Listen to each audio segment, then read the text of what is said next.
ప్రభు స్తోత్రం. ప్రభు నామానికి మహిమ కలుగుగాక. ఈ వర్తమానం వింటున్న ప్రియ సహోదర సహోదరులందరినీ అందరికీ ప్రభు యేసుక్రీస్తు నామమున వందనాలు తెలియజేస్తున్నాను. ప్రవచించడం నిర్లక్ష్యం చేయకూడి అనే వాక్యాన్ని బట్టి ప్రతిరోజు యూట్యూబ్లో వర్తమానం అందించడానికి ప్రభు నాకు ఇస్తున్న కృపకై ప్రభు స్తోత్రములు. అలాగే వింటున్న మీ అందరికీ కూడా ప్రభు పేట వందనాలు తెలియజేస్తున్నాను. ఈరోజు ధ్యానాంశంగా పరిశుద్ధ గ్రంథంలో నుంచి అపోస్తలుల కార్యముల గ్రంథము 2వ అధ్యాయము, అపోస్తలుల కార్యముల గ్రంథము 2వ అధ్యాయము 23వ వచనాన్ని చదువుకొని మనము ముందుకెళ్దాం. చూడండి. దేవుడు నిశ్చయించిన సంకల్పమును ఆయన భవిష్యత్ జ్ఞానమును అనుసరించి అప్పగింపబడిన ఈయనను మీరు దుష్టుల చేత సిలువ వేయించి చంపితిరి. దేవుడు నిశ్చయించిన సంకల్పమును ఆయన భవిష్యత్ జ్ఞానమును అనుసరించి అప్పగింపబడిన ఈయనను మీరు దుష్టుల చేత సిలువ వేయించి చంపితిరి. ప్రార్థన. పరిశుద్ధుడైన తండ్రి, మీ వందనాలు స్తోత్రాలు చెల్లిస్తున్నాం. పరిశుద్ధ గ్రంథంలో నుంచి మీ యొక్క వాక్య భాగాన్ని చదువుకున్నాం నాయన. మా అందరికీ తేటగా అర్థమగులాగున చక్కగా వివరించి బోధించమని, పరిశుద్ధాత్మ అనుగ్రహించి వాక్శక్తిని మాకు దయచేయమని ప్రార్థన చేస్తున్నాను. కృప చూపించండి నాయన. మీ యొక్క సంగతులు, మా జీవాన్ని గూర్చిన సంగతులు, మా స్వాస్థ్యాన్ని గూర్చిన సంగతులు మాకు నేర్పించి ఆ వాగ్దాన జీవంలో ప్రవేశపెట్టమని నాయన, మా అందరికి మేలు, క్షేమము, ఆదరణ, హెచ్చరిక కలుగును గాక అని మీకు స్తోత్రాలు చెల్లిస్తూ, దేవుని శక్తియు పరిశుద్ధాత్మ కనపరచు దృష్టాంతాన్ని ఎత్తి చెప్పే కృప అనుగ్రహించబడును గాక అని, విని వారందరికీ మేలు కలుగును గాక అని యేసుక్రీస్తు ప్రభు నామం పేట నిరీక్షించి ప్రార్థిస్తున్నాం పరమ తండ్రి. ఆమెన్. చూడండి ప్రియులారు, ఇక్కడ పరిశుద్ధ గ్రంథంలో అపోస్తలుల కార్యముల గ్రంథం 2వ అధ్యాయం 23వ వచనంలో ఏముందంటే, దేవుడు నిశ్చయించిన సంకల్పము ఆయన భవిష్యత్ జ్ఞానమును బట్టి యేసుక్రీస్తు అప్పగించబడిన ఈయన అంటే యేసుక్రీస్తు అప్పగించబడ్డాడు. దేవుడు భవిష్యత్ జ్ఞాని. ఆయన మన కొరకు తన సంకల్పాన్ని జగత్తు పునాది వేయబడక ముందే కలిగి ఉన్నాడు. ఆ సంకల్పాన్ని బట్టి యేసుక్రీస్తు ప్రభువుని నీ కొరకు నా కొరకు ఆయన అప్పగించాడు. యేసుక్రీస్తు అందరికీ ప్రభు. అపోస్తలుల కార్యముల గ్రంథంలో ఉంటుంది, 10వ అధ్యాయంలో అనుకుంటాను. యేసుక్రీస్తు అందరికీ ప్రభు. సో ఆయన దేవుని భవిష్యత్ జ్ఞానాన్ని బట్టి ఆయన అప్పగించబడ్డాడు. అలాగే మరొక మాట చదువుకుందాం. ఎఫెసీయులకు రాసిన పత్రిక 1వ అధ్యాయము చూడండి. ఎఫెసీయులకు రాసిన పత్రిక 1వ అధ్యాయము 4వ వచనము నుంచి 6వ వచనం కలిపి ఉన్నాయి. ఇక్కడ మధ్యలో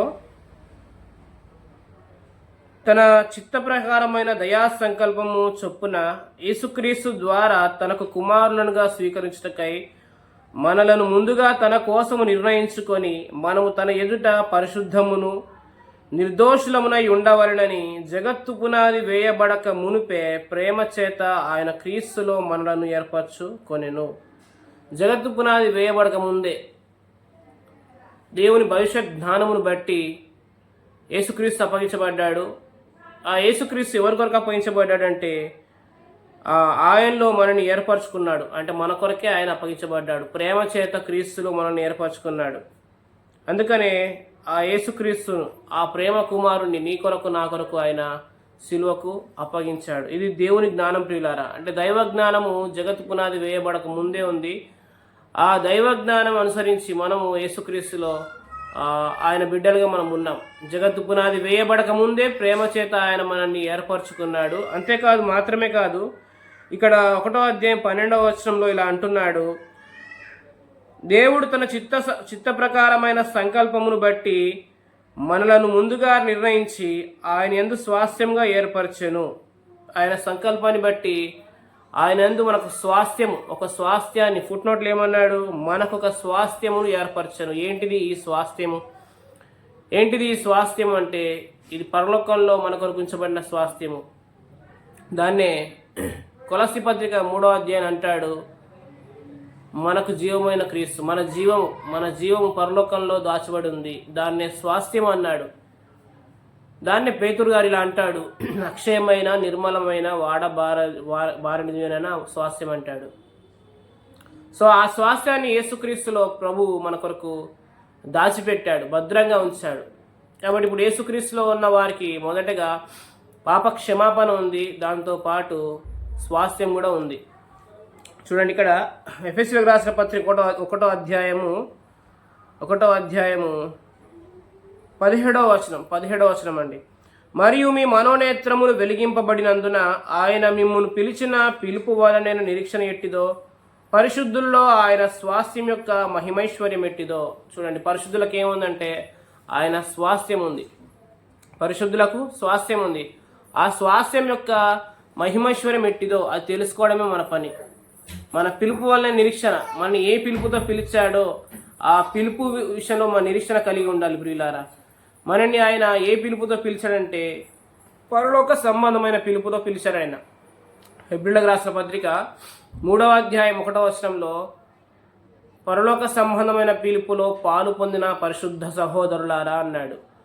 ఇప్పుడు ఆ పరలోకంలోనే, ఆ పరిశుద్ధ స్థలంలోనే మనకు ఒక స్వాస్థ్యం ఏర్పరిచాడు. ఆ స్వాస్థ్యాన్ని మనం అనుభవించినట్లయితే ఈ భూమి మీద మనం ఎంతో సంతోషంగా సమాధానంగా మనం జీవించవచ్చు ప్రియులారా. అందుకొరకే యేసుక్రీస్తు మన కొరకు ప్రాణాన్ని నడిపించాడు. అపోస్తుల కార్యముల గ్రంథం 26వ అధ్యాయంలో పౌలు గారు ఇలా అంటాడు. చూడండి, 26వ అధ్యాయము 18వ వచనంలో చివరి నుంచి 5వ లైన్ నుంచి ఉంటుంది. చూడండి, వారు చీకటిలో నుండి వెలుగులోనికి, సాతాను అధికారం నుండి దేవుని వైపునకును తిరిగి నా యందలి విశ్వాసము చేత పాప క్షమాపణను, పరిశుద్ధపరచబడిన వారిలో స్వాస్థ్యమును పొందునట్లు వారి కన్నులు తెరచుటకై నేను నిన్ను వారి యుద్ధకు పంపెదనని చెప్పాను. పౌలు గారు సాక్ష్యం చెప్తున్నాడు. పౌలు గారు మరి దేవుడు ఆయన దర్శించి, ఆయనకి ఇచ్చిన దర్శనం ఏంటిదంటే ప్రజలు చీకట్లో ఉన్నారు, వారిని వెలుగులోకి తీసుకురావాలి. ప్రజలు సాతాను అధికారం కింద ఉన్నారు, వాళ్ళని దేవుని ప్రభుత్వం కిందకి, దేవుని అధికారం నుంచి దేవుని వైపు తిప్పాలి.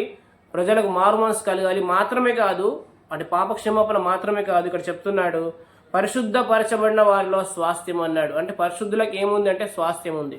దాని ఇలా చెప్పచ్చు. కుమారులకు ఏముందంటే వారసత్వం ఉంది. కుమారులకు వారసత్వం ఉంది. కుమారుడైతే వారసుడు, గలతీ 4:1. కాబట్టి కుమారులకు వారసత్వం ఉంది, పరిశుద్ధులకు స్వాస్థ్యం ఉంది. నీతిమంతునికి జీవితం ఉంది. అంటే నీతిమంతులుగా తీర్చబడిన వ్యక్తికి విశ్వాసం మూలంగా జీవితం ఉంది, కృపావరం అనే జీవితం ఉంది. కాబట్టి ప్రియులారా, ప్రభువు మన కొరకు విమోచించబడింది 2 విషయాలకై. ఒకటి పాప క్షమాపణ అయితే, రెండవది మనకు జీవితం కలగడానికి. ఆ జీవితం ఎవరిలో ఉందంటే యేసుక్రీస్తులో. చాలామంది ఏమనుకుంటారంటే ప్రభువుని నమ్మితే సరిపోద్ది కదా అనుకుంటారు. కాదు. ప్రభువు నమ్మిన తర్వాత ప్రభువులో ఉన్న ఆ స్వాస్థ్యం యొక్క మహిమైశ్వర్యం ఎట్టిదో, ఆయన ఏ పిలుపుతో పిలిచాడో ఆ పిలుపులోని నిరీక్షణ ఏంటిది, ఆ క్రీస్తు మన కొరకు సిలువలో చనిపోయాడు, ఆ క్రీస్తు వలన ప్రయోజనం ఏంటిది, క్రీస్తులో మనకి ఏం ఏర్పరిచాడు, అది మనం తెలుసుకోవాలి. అందుకని పౌలు గారు అంటాడు గలతీ పత్రిక 2వ అధ్యాయము 20వ వచనంలో, నేను ఇప్పుడు శరీరమందు జీవిస్తున్న ఈ జీవితము నన్ను ప్రేమించి నా కొరకు తన్ను తాను అప్పగించుకొనిన దేవుని కుమారుని అందరి విశ్వాసం వలన జీవించున్నాను. అంటే ఇప్పుడు ఈ శరీరంలో జీవించాలంటే మనకేం కావాలి? అంటే దేవుని కుమారుని కూర్చిన మాటలే కావాలి. అంటే క్రీస్తుని కూర్చిన మాటలే కావాలి. ఆ క్రీస్తుని కూర్చిన మాటలు, ఆ క్రీస్తులో ఉన్న ఐశ్వర్యము, ఆ క్రీస్తు వారిని ప్రయోజనం, ఇదే మన స్వాస్థ్యం. ఎందుకంటే పరలోకంలో ఉన్న స్వాస్థ్యం ఏంటిదంటే మన జీవితమే. పరలోకంలో ఉన్న స్వాస్థ్యం మన జీవితమే. ఆ జీవితం ఎవరో కాదు, క్రీస్తే. అంటే ఇప్పుడు పరలోకంలో క్రీస్తు కూర్చున్నాడు కదా, ఆ క్రీస్తులోనే జీవితం ఉంది. క్రీస్తే మన జీవితం. అందుకని కొలస్సీయ పత్రిక 3వ అధ్యాయం 4వ వచనంలో ఇలా అంటాడు, మనకు జీవమై ఉన్న క్రీస్తు అంటాడు. ఇప్పుడు మన జీవం ఎవరిలో ఉందంటే యేసుక్రీస్తులో ఉంది. అందుకనే మనం పైన వాటి మీదనే మనసు పెట్టుకోండి, కానీ భూ సంబంధమైన వాటి మీద మనసు పెట్టుకోకూడదు. ఎందుకంటే పైన అక్కడ క్రీస్తు దేవుని కుడిపార్శ్వంలో ఉన్నాడు.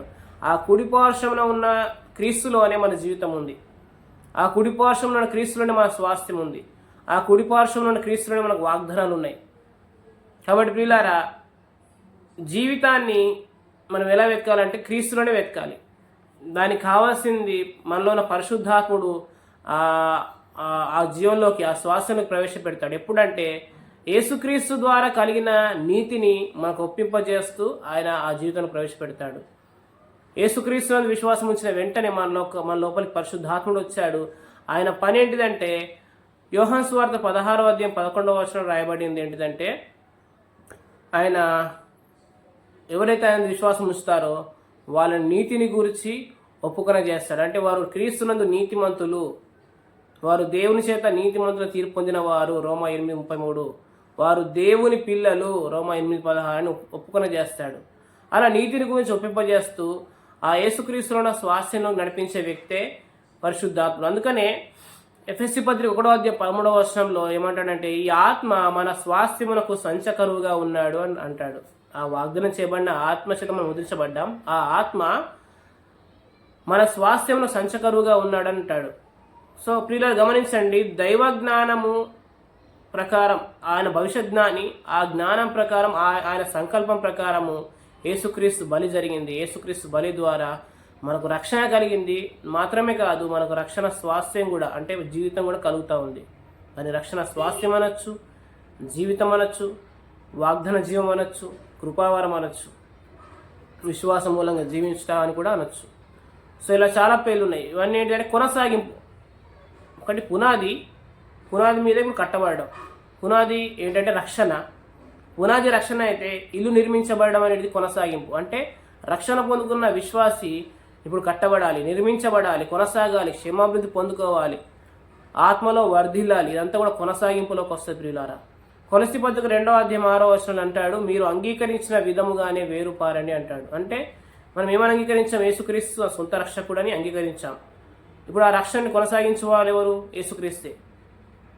కాబట్టి ఆయన వైపు చూస్తేనే మనం ఇంకా వేరు పారుతాం, ఆయన వైపు చూస్తేనే మనం కట్టబడతాం, నిర్మించబడతాం ప్రియులారా. అందుకొరకే ఆయన సిలువలో మనకు ప్రాణం పెట్టాడు. నా యందు విశ్వాసము చేత పాపక్షమాపణ, పరిశుద్ధపరచబడిన వారిలో స్వాస్థ్యము అనుగ్రహించినట్టు నేను ఏర్పరచుకున్నాను, పరిచారకున్నాను అని చెప్పేసి పౌలుతో ప్రభు అన్న ఆ విషయాన్ని పౌలు గారు ప్రస్తావిస్తున్నాడు అపోస్తుల కార్యముల గ్రంథం 26వ అధ్యాయంలో. కాబట్టి ప్రియులారా, యేసుక్రీస్తు నమ్ముకున్న వ్యక్తికి మొదటిగా పాప క్షమాపణ, అంటే ఆయన విశ్వాసానికి కర్త, అంటే రక్షకుడు. రెండోదిగా స్వాస్థ్యం, అంటే విశ్వాసాన్ని కొనసాగించేవాడు, అంటే ఆ స్వాస్థ్యంలో మనం ప్రవేశపెట్టేవాడుగా ఆయన ఉన్నాడు ప్రియులారా. గమనించండి, అయితే దేవుని జ్ఞానము ఈ విధంగా ఉంటే మనుష్య జ్ఞానాన్ని మనం ఏమాత్రం కూడా ఆధారం చేసుకోకూడదు. మనుష్య జ్ఞానాన్ని ఏమన్నాడంటే బైబిల్ గ్రంథంలో స్వనీతి అన్నాడు. ఇశ్రాయేల్ ప్రజలు ఆ తప్పిదాన్ని చేసినట్టుగా మనం చూస్తున్నాం. రోమపత్రిక 10వ అధ్యాయము 9-10 అధ్యాయంలో ఈ మాట ఉంది చూడండి. రోమపత్రిక 10వ అధ్యాయము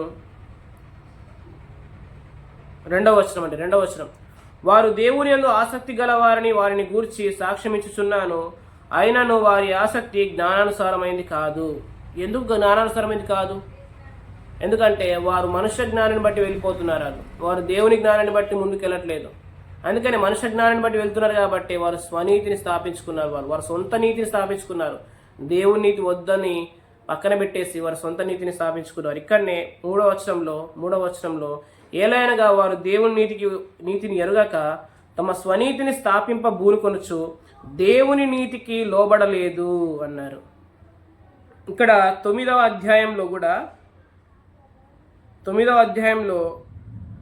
31వ వచనంలో, అయితే ఇశ్రాయేలు నీతికి కారణమైన నియమమును వెంటాడినను ఆ నియమమును అందుకొనలేదు. వారెందుకు అందుకొనలేదు? వారు విశ్వాస మూలంగా కాక క్రియల మూలంగా అయినట్టు దాన్ని వెంటాడిరి.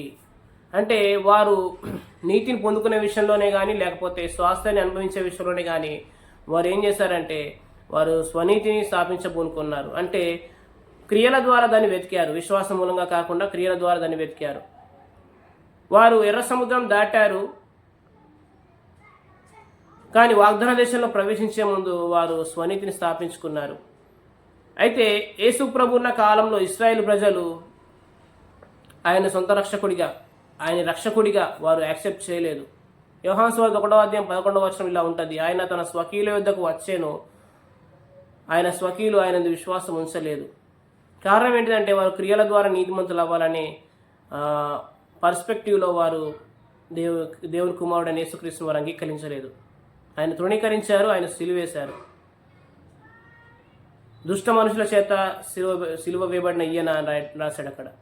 కాబట్టి ప్రియులారా గమనించండి, యేసుక్రీస్తులో మనకు విశ్వాసం ద్వారా నీతి కలుగుతుంది, ఆయన ద్వారానే మనకు స్వాస్థ్యం కలుగుతుంది. పౌలు గారు తిమోతితో రాసు ఇలా అంటాడు. ఒక మాట చదువుకుందాం. పౌలు గారు తిమోతికి రాసిన పత్రికలో వచ్చి ఒక మాట చదువుకుందాం.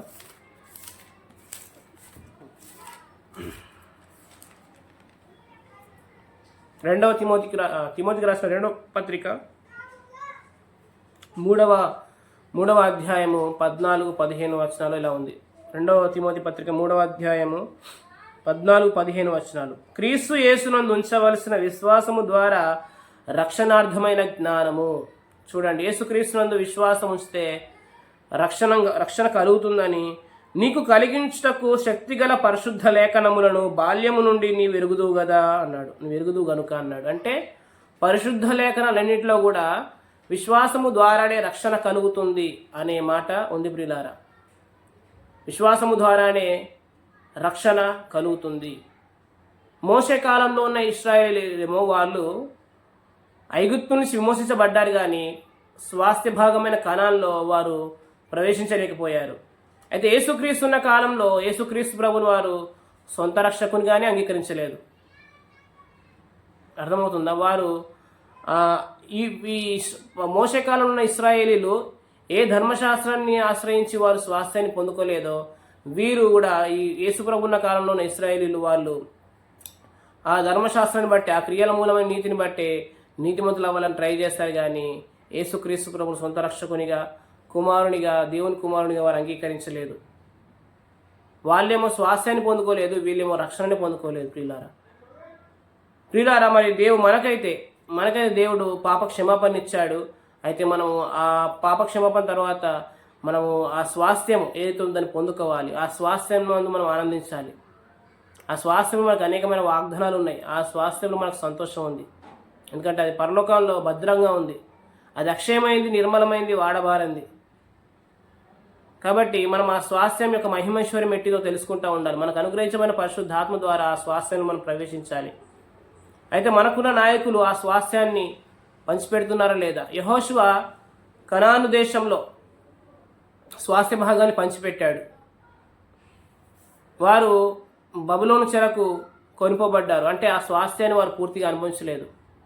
కానీ ప్రియులారా, గమనించండి, మన జీవితంలో మనతో ఉన్న నాయకులు మనకు స్వాస్థ్యాన్ని పంచిపెట్టేవారిగా ఉన్నారా లేదా అని చెక్ చేసుకోవాలి.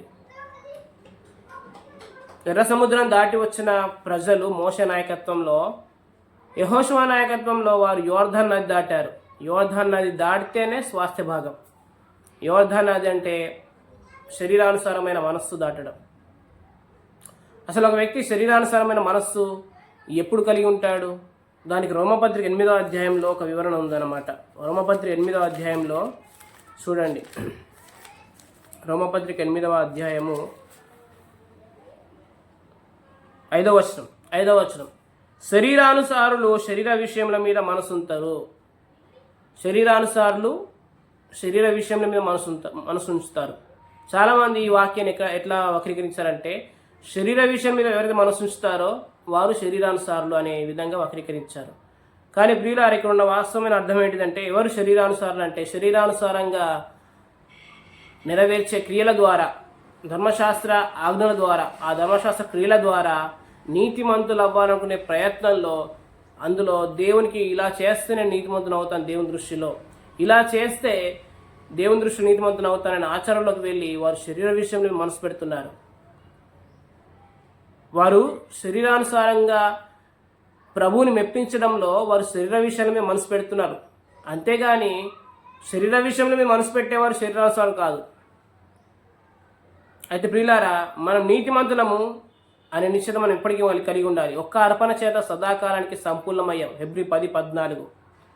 దేవుని చేత నీతిమంతులమని తీర్పు తెచ్చబడ్డాం. రోమా 8:33. కాబట్టి మనం ఎల్లప్పుడూ నీతిమంతులమే ఆయన దృష్టిలో. సదాకాలానికి ఆయన మనం సంపూర్ణ చేశాడు. అంటే ఎల్లప్పుడూ సంపూర్ణమే, ఎల్లప్పటికీ మనం నీతిమంతులమే. ఈ నిశ్చయత లేకపోతే మనం శరీరానుసారంగా మనము ప్రవర్తిస్తాం. అప్పుడు మన మనసు శరీర విషయాల మీద ఉంటుంది. శరీర విషయాల మీద మనసు ఉంటుంది. దాన్నే యోర్ధాన్ అన్నాడు. ఆ యోర్ధాను దాటితేనే, అంటే శరీరానుసారమైన మనసు దాటితేనే స్వాస్థ్య భాగాన్ని మనము స్వతంత్రించుకుంటాం, వాగ్దానాన్ని పొందుకుంటాం, క్రీస్తులో ఉన్న జీవాన్ని పొందుకుంటాం, స్వాతంత్రాన్ని అనుభవిస్తాం, క్రీస్తు వాళ్ళని ప్రయోజనాన్ని అనుభవిస్తాం. విమోచన సంబంధమైన జీవితాన్ని అనుభవిస్తాం ప్రియులారా.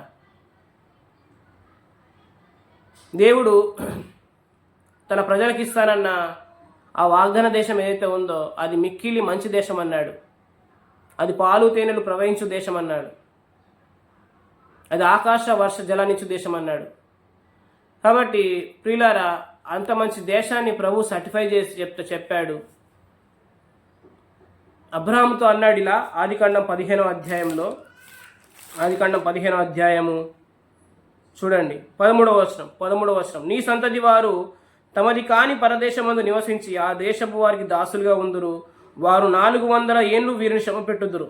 వీరు ఎవరికి దాసులవుదురో ఆ జనమునకు నేనే తీర్పు తీర్చుదును. తర్వాత వారు మిక్కిలి ఆశతో బయలుదేరి వచ్చెదరు. దేవుడు అబ్రాహాముకు వాగ్దానం చేశాడు, పితరులతో వాగ్దానం చేశాడు. వారు 400 సంవత్సరాలు కఠిన దాస్యంలో ఉంటారు. వారు విడిపించబడి స్వాస్థ్య భాగంలో వారు వెళ్ళాలి.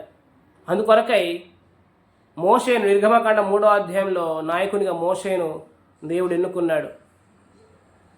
అయితే ప్రియులారా, ఆ దేశాన్ని గురించి ప్రభు చెప్పాడు, అది మిక్కిలి మంచి దేశం అని.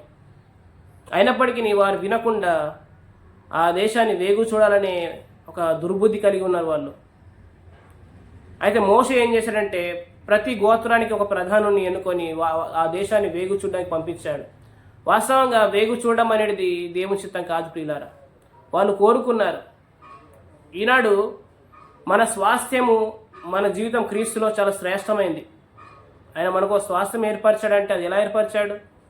ఆయన శిలువలో దాని కొరకు వెల చెల్లించాడు. అంటే మన జీవితం కొరకు వెల చెల్లించాడు. కాబట్టి నా జీవితం ఏమైపోతుందో అని మనం వేగు చూడకూడదు. మనుష్య జ్ఞానాన్ని బట్టి, ఆ దైవ జ్ఞానాన్ని బట్టి జీవితం ఏర్పడింది. ఆ దైవ జ్ఞానాన్ని బట్టి మనము ఆ జీవితాన్ని పొందుకోవాలి తప్ప ఆ మనుష్య జ్ఞానాన్ని బట్టి మనం ఆలోచించకూడదు. మనుష్య జ్ఞానాన్ని బట్టి మనము సందేహపడకూడదు. వారు వేగు చూస్తే ఏం జరిగిందంటే సంఖ్యాకాండము 14వ అధ్యాయంలో ఇలా జరిగింది. చూడండి ఒకసారి. మొదటి వచనం. అప్పుడు ఆ సర్వ సమాజము ఎలుగెత్తి కేకలు వేసెను. ప్రజలు ఆ రాత్రి ఎలుగెత్తి ఏడిసిరి. మరియు ఇశ్రాయేలీలందరూ మోషే అహరోన్ల పైన సనుకొనిరి. ఏమంటున్నారు ఆ సర్వ సమాజము? అయ్యో, ఐగుప్తులో మేమేలా చావలేదు, ఈ అరణ్యమందు మేమేలా చావలేదు అంటున్నారు. ఎందుకు ఇలా అంటున్నారంటే కింద పైన 13వ అధ్యాయము 32వ వచనంలో 10 మంది, మొత్తం 12 మంది గోత్రికులు, అంటే 12 గోత్రాల నుంచి 12 మంది ప్రధానులు వెళ్ళి అందులో 10 మంది చెప్పిన చెడ్డ సమాచారం వల్ల ఇలా అంటున్నారు. చూడండి 32వ వచనం అండి, క్షమించండి. మరియు వారు తాము సంచరించి చూచిన దేశమును గూర్చి ఇశ్రాయేలీలతో చెడ్డ సమాచారం చెప్పి, మేము సంచరించి చూచిన దేశము తమ నివాసులను భక్షించు దేశము, దానిలో మాకు కనబడిన జనులందరూ ఉన్నత దేహులు. అక్కడ ఉన్నవారు ఎవరట? అక్కడ ఉండే వాళ్ళని తినేసేవాళ్ళంట. భక్షించు దేశం. వారు ఉన్నత దేహులు, వీళ్ళకంటే ఉన్నతమైన దేహం కలిగిన వారు. అక్కడ నెఫీలీల సంబంధులైన అనాకు వంశపు నెఫీలీలను చూచితిమి. మా దృష్టికి మేము మిడతల వలె ఉంటిమి, వారి దృష్టికి అట్టనే ఉంటిమి. అంటే వాళ్ళ దృష్టికి వీళ్ళు ఎలా ఉన్నారంట? మిడతల్లా ఉన్నారట, చిన్నగా అని వీళ్ళు చెడ్డ సమాచారాన్ని తీసుకొచ్చారు. అయితే ఇందులో ఆ ఇద్దరు ఎవరంటే యెహోషువ, కాలేబులు ఏమని సమాచారం ఇచ్చారు? చూడండి ఇక్కడనే 14వ అధ్యాయము 7వ వచనం. ఇశ్రాయేలీల సర్వ సమాజముతో మేము సంచరించి చూచిన దేశము మిక్కిలి మంచి దేశము. ప్రభు చెప్పిన మాటనే వారు సాక్ష్యం ఇస్తున్నారు. నెక్స్ట్, యెహోవా మన యందు ఆనందించిన ఎడల ఆ దేశంలో మనల్ని చేర్చి దానిని మనకిచ్చును. అది పాలు తేనెలు ప్రవహించు దేశము. కాబట్టి ఈ ఇద్దరు చెప్పిన మంచి సమాచారం ఎలా ఉంది? ప్రభు చిత్తానికి తగ్గట్టుగా ఉంది. ప్రియులారు గమనించండి, మనకు దేవుడు చేసిన వాగ్దాన జీవితం అయితే ఉందో అది. నేను వాగ్దాన జీవితం ఎందుకు అంటున్నానంటే మన జీవితం వాగ్దానం. తిమోతి పత్రిక మొదటి వచనం ఉంటుంది, 2వ తిమోతి పత్రిక. మన జీవితం వాగ్దానం ప్రియులారా. ఆ వాగ్దాన జీవము మిక్కిలి మంచిది, మన జీవితం శ్రేష్టమైంది.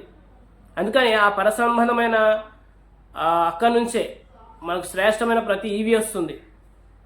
ఎఫెసీ పత్రిక 1వ అధ్యాయం 3వ వచనంలో పరసంబంధమైన ప్రతి ఆశీర్వాదాన్ని మనకు ఆయన అనుగ్రహించాడు. ఎందుకంటే మన జీవితం పరలోకంలో ఉంది. ఆ పరసంబంధమైన ఆశీర్వాదాలు, పరసంబంధమైన సంగతులు ఆయన మనకి ఇస్తున్నాడు. ప్రియులారా గమనించండి, ఈ చెడ్డ సమాచారం ద్వారా వారు సనిగారు. వారు రాత్రంతా ఎలుగెత్తి ఏడ్చారు. అంతేకాదు మోషే అహరోన్ల మీద సనిగారు. వారు ఒక నాయకుడిని నియమించుకొని తిరిగి ఐగుప్తు వెళ్ళాలనుకున్నారు. తిరిగి ఆ చీకట్లో వెళ్ళాలనుకున్నారు వాళ్ళు. మరి ఈ చెడ్డ సమాచారం చెప్పిన వారి సంగతి ఏమైందంటే వారు కూడా తెగులు చేతి చచ్చిపోయారు. ఇక్కడ 14వ అధ్యాయం ఉంటుంది. కాబట్టి ప్రియులారా, మన జీవితం ఏదో ఉందో అది ప్రభువులో అది వాగ్దానంగా ఉంది, అది శ్రేష్టమైంది. ఆయన మన జీవాన్ని ప్రేమిస్తున్నాడు. మన జీవాన్ని ప్రేమించి మన కొరకు ఆయన తను తాను అప్పగించుకున్నాడు. అందుకని అంటాడు పౌలు, నేను ఇప్పుడు శరీరమందు జీవించిన ఈ జీవితం నన్ను ప్రేమించి నా కొరకు తను తాను అప్పగించుకున్నా. అంటే మన జీవితం కొరకు ప్రభు తను తాను అప్పగించుకున్నాడు.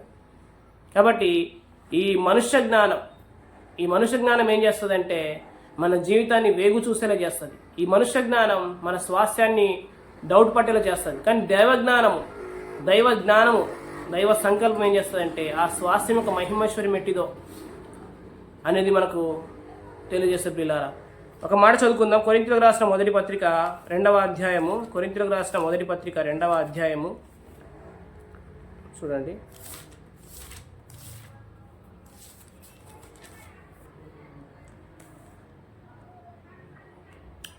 4వ వచనం అండి. 4వ వచనం, మీ విశ్వాసము మనుష్య జ్ఞానమును ఆధారము చేసుకొనక దేవుని శక్తిని ఆధారము చేసుకొని ఉండవలనని నేను మాటలన్నను సువార్త ప్రకటించను. జ్ఞానయుక్తమైన తీయటి మాటలను వినియోగింపగా పరిశుద్ధాత్మయు దేవుని శక్తియు కనపరచు దృష్టాంతంలోనే వినియోగించి తిని పరిపూర్ణైన వారి మధ్య జ్ఞానమును బోధిస్తున్నాము. అది ఈ లోక జ్ఞానము కాదు, నిరర్ధకులైపోవచ్చున్న ఈ లోకాధికారుల జ్ఞానం కాదు, దేవుని జ్ఞానము మర్మమైనట్టుగా ప్రకటిస్తున్నాము.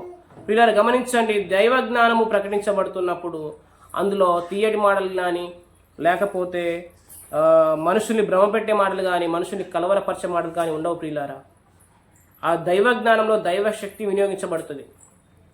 ఆ శక్తి ద్వారా మనము నడిపించబడతాం. మన ప్రభువు కూడా హెబ్రీ పత్రిక 7వ అధ్యాయం 16వ వచనం రాయబడి ఉంటుంది. ఆయన జీవమునకున్న నాశనము లేని జీవమునకున్న శక్తిని బట్టి నియమించబడ్డాడు పరలోకంలో. ఆయన రాబోచున్న మేలుల విషయమే వచ్చాడు ప్రధాన యాజకుడిగానే వెళ్ళి దేవుని సముఖంలో కనబడుతున్నాడు. కాబట్టి సంభవించబోయేవన్నీ కూడా మనకు మేలులే. ఆయన ద్వారా మనకు కలుగుతున్న స్వాస్థ్యం అంతా కూడా మేలే. కాబట్టి ప్రియులారా, మన పైన ఉన్న నాయకులు ఆ స్వాస్థ్యం గురించి చెప్తున్నారా లేదా, ఆ స్వాస్థ్యమైన ఆ జీవితంలో మనల్ని ప్రవేశపెడుతున్నారా లేదా మనం చెక్ చేసుకోవాలి ప్రియులారా. అది మిక్కిలి మంచి దేశం అని చెప్పే నాయకులు కావాలి. అది శ్రేష్టమైన జీవితం అని చెప్పే నాయకులు కావాలి. అది వాగ్దాన జీవం అని చెప్పే నాయకులు కావాలి. దేవుడు మన జీవితం విషయంలో తాను వాగ్దానం చేశాడు. ఆయన వాగ్దానం చేసి ప్రమాణం చేసి దాన్ని దృఢపరిచాడు ప్రియులారా. హెబ్రీలకు రాసిన పత్రికలో ఒక మాట చదువుకుందాం. హెబ్రీలకు రాసిన పత్రిక చూడండి, 6వ అధ్యాయం 17వ వచనం, ఈ విధంగా దేవుడు తన సంకల్పము నిశ్చలమైనదని ఆ వాగ్దానములకు వారసులైన వారికి మరి నిశ్చయంగా కనపరచవలనని ఉద్దేశించిన వాడై తాను అబద్ధమాడజాలని నిశ్చలమైన 2 సంగతులను బట్టి మన ఎదుట ఉంచబడిన నిరీక్షణను చేపట్టుటకు శరణాగతులమైన మనకు బలమైన ధైర్యం కలుగునట్లు ప్రమాణము చేసి వాగ్దానం దృఢపరిచాడు. దేవుడు ప్రమాణం చేసి ఆ జీవితాన్ని, ఆ వాగ్దాన జీవితం దృఢపరిచాడు ప్రియులారా. తన తోడు ఆయన ప్రమాణం చేశాడు.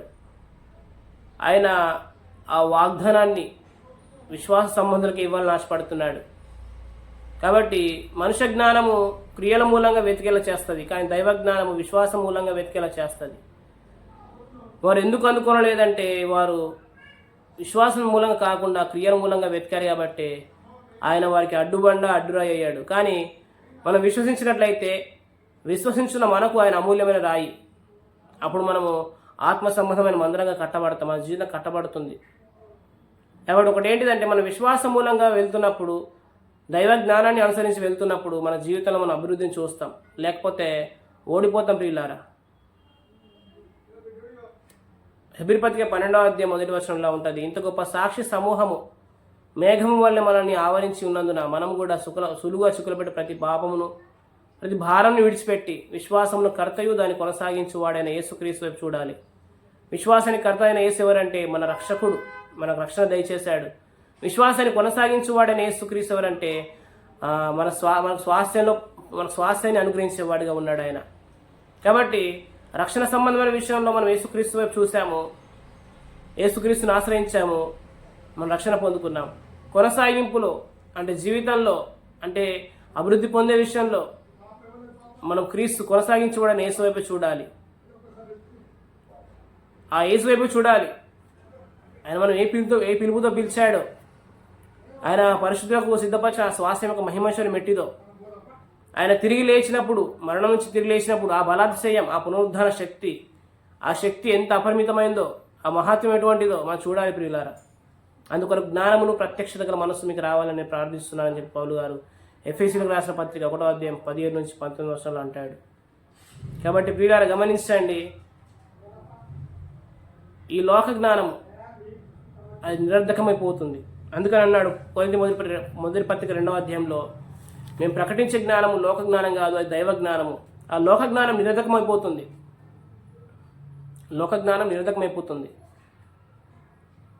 ఒకవేళ మనం లోక జ్ఞానాన్ని అనుసరిస్తే, లోక జ్ఞానాన్ని బట్టి మనం జీవించాలనుకుంటే మన మన జీవితాల్లో ప్రియులారా ఈ శరీర సంబంధమైన ఆచారాలు, ఈ నిర్జీవ క్రియలు, ఈ లోకమూల పాఠాలు అవి మేనిఫెస్ట్ అవుతాయి.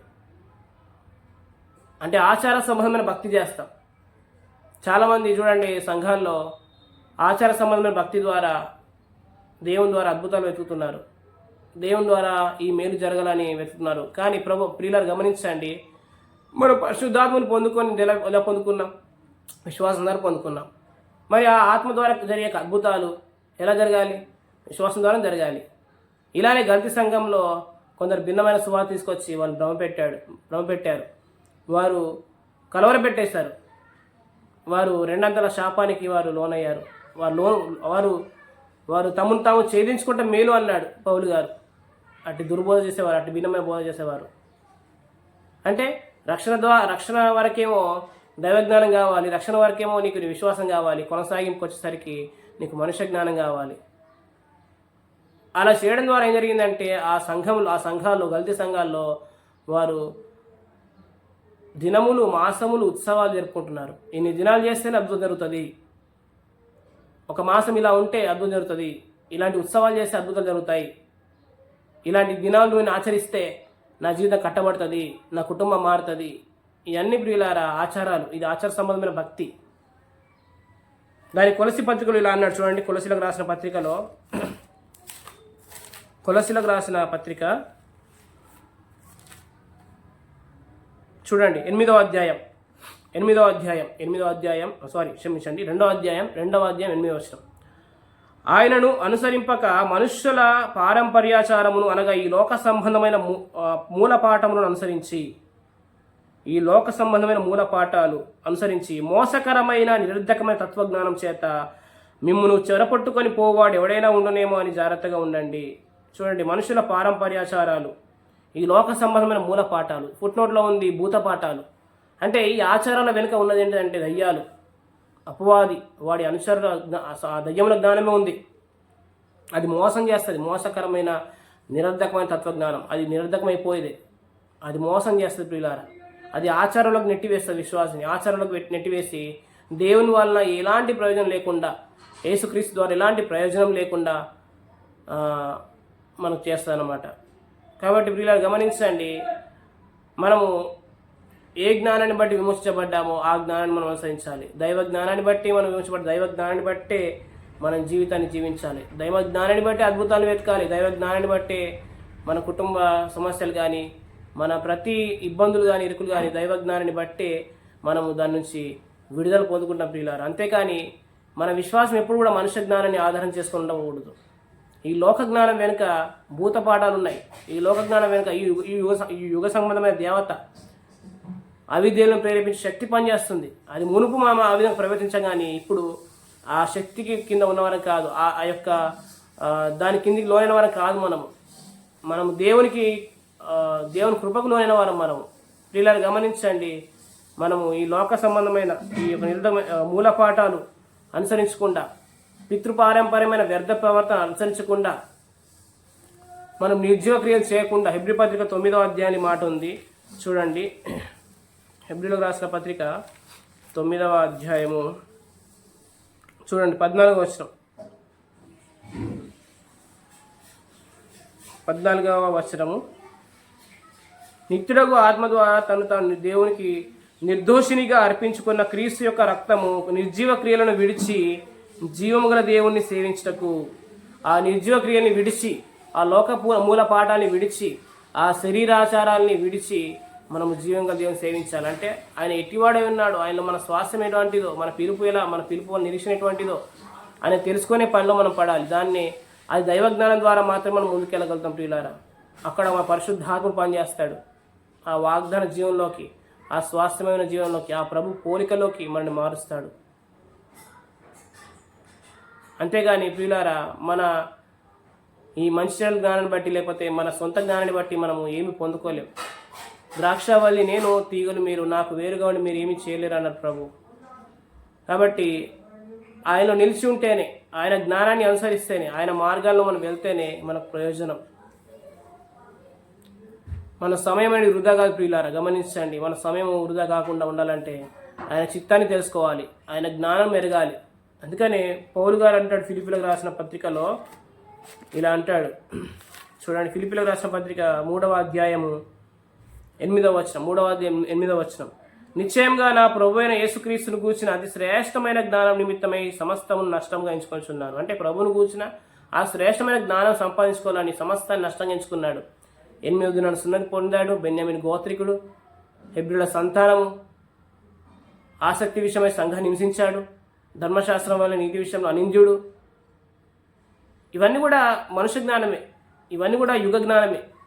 ఇదంతా నష్టంగా ఎంచుకున్నాడు. కేవలం యేసుక్రీస్తును కూర్చిన జ్ఞానాన్ని సంపాదించుకోవాలని ఆతరపడ్డాడు. ఆ విధంగా ప్రియులారా, ఆయన జ్ఞానము, ఆ జ్ఞానానికి మించిన ప్రేమ, అది తెలుసుకుంటూ మనం ఉండాలి. సంఘంలో క్రీస్తు ప్రకటించబడాలి, ఎందుకంటే ఆ క్రీస్తులో జీవం ఉంది. సంఘంలో లేఖనాలు విప్పబడాలి, ఎందుకంటే ఆ లేఖనాలు ఉన్న వచనాల భావం క్రీస్తే కాబట్టి. గ్రంథం విప్పబడాలి. క్రీస్తు ప్రకటించబడుతున్నప్పుడు అందరికి విశ్వాసం కలుగుతుంది, అందరికి దైవ జ్ఞానం కలుగుతుంది. కాబట్టి పిల్లరా, ఆ దైవ జ్ఞానము మనము స్వాస్థ్యాన్ని పొందుకోవడానికి మనకు ఉపయోగపడుతుంది. ఈ దైవ జ్ఞానాన్ని అనుసరించకపోతే ప్రతి విశ్వాసి కూడా తన సొంత జ్ఞానాన్ని, మనుష్య జ్ఞానాన్ని, లేకపోతే ఈ లోక జ్ఞానాన్ని, యుగ సంబంధమైన జ్ఞానాన్ని అనుసరిస్తాడు. వాటి వెనుక భూత పాఠాలు ఉన్నాయి, లోక పాఠాలు, శరీరాచారాలు, నిర్జీవ క్రియలు, అందులో జీవం లేని క్రియలు. దాని ద్వారా మన శ్వాసానికి దూరం అయిపోతున్నాం, ఆయన చిత్తాన్ని కనుగొనలేకపోతున్నాం. ప్రియులారా, ఆ కనాను దేశాన్ని వేగు చూడాలనే కోరిక, ఆ ఇష్టం దేవునికి లేదు ప్రియులారా. ఎందుకంటే అది మిక్కిలి మంచి దేశం. కాబట్టి మనం ఈ లోక జ్ఞానాన్ని ఎప్పుడైతే అనుసరిస్తామో ఆ వాగ్దాన జీవాన్ని మనం పొందుకోలేం ప్రియులారా. పైగా ఈ ఆచార సమయం భక్తి చేస్తాం, అవి మనం ఓడిపోతూనే ఉంటాం. అప్పుడు మన క్రీస్తు వల్ల ప్రయోజనం లేదన్నట్టుగానే ఉంటాం. కాబట్టి ప్రియులారా, గమనించండి, ఈ సంగతులు మనస్కరించండి, మీరు చెవిన పెట్టండి. దేవుని భవిష్యత్ జ్ఞానాన్ని బట్టి ఆయన అప్పగించబడ్డాడు.